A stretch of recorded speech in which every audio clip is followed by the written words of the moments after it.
watching TimesXP. I'm Dhritiyatri, and here are the biggest stories making headlines across the globe today. So let's start with it. Deadly airstrike in Yemen. Well, Israeli airstrike hit Yemen's capital Sana'a, killing 46 people, including 26 media staff working for local outlets. The Houthis confirmed that offices of two major media stations in central Sana'a were destroyed.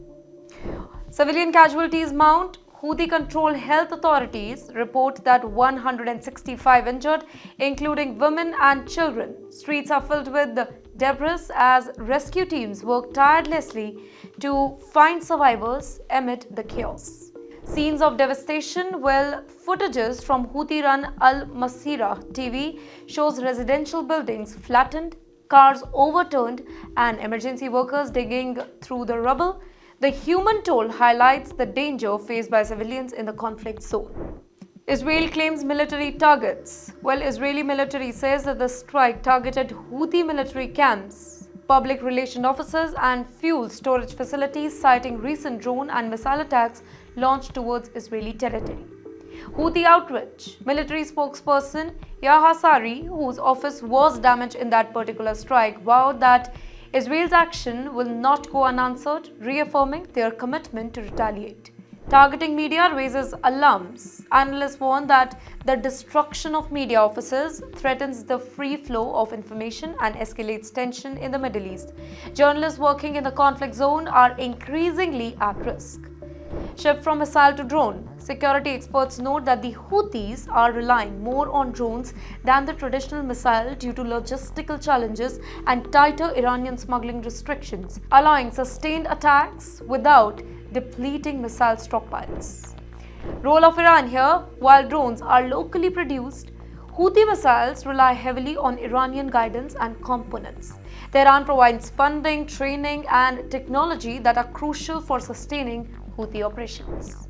Conservation of missiles here. Well, analysts explain that the Houthi ration their missile and even integrate cluster bombs to maximize effectiveness while preserving stockpile for long-term strategic planning.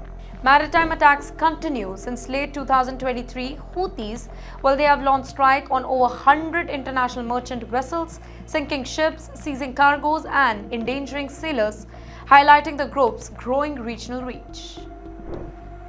Targeted killing of leaders. Israeli strike in northern Yemen recently killed dozens, including 12 senior Houthi officials, underscoring the intensity of Israel's response and its strategy to cripple leadership network.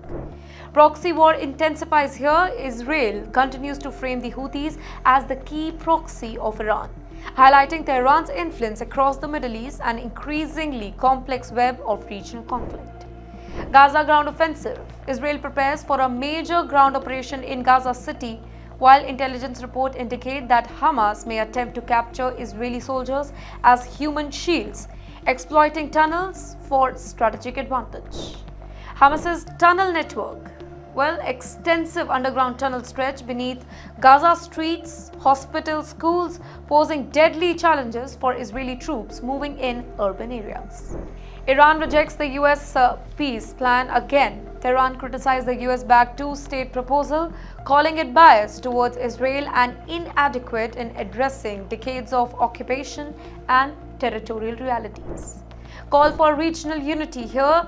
Well, Iran urges Arab and Islamic nations to coordinate their response to Israel, signaling potential escalation and the formation of a broader resistance front. India in Zapad 2025 drills. Well, India deploys troops, including the elite Kumail regiment, to Russia-Belarus war games near NATO borders. Now, these exercises simulate missile strikes, urban warfare, and full-scale invasion. Western concern here. U.S. officials, including their president, Mr. Donald Trump, warned that India's participation may signal a subtle alignment shift with Russia, raising geopolitical alarms in Washington and Europe. NATO readiness. In response, NATO has increased air defenses and surveillance alongside Eastern Europe's border, highlighting the strategic sensitivity of India's move. GCC collective defense. Gulf Cooperation Council declares that any attack on one member will be considered an attack on all, pledging joint defenses after the Israeli strike in Doha. Saudi leadership role. Crown Prince Mr. Mohammed bin Salman positioned himself as the protector of Arab unity, taking charge of collective Gulf security in a move that may reshape regional alliances.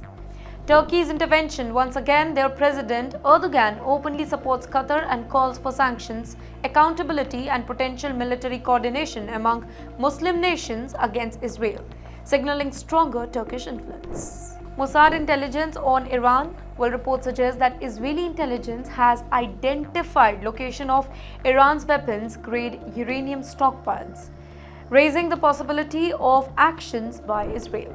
Nuclear risk concern. The United Nations nuclear watchdog warned that Iran's uranium enrichment is nearing weapons-grade level, with Israel likely preparing for potential strike if Iran crosses a red line. Historical precedent.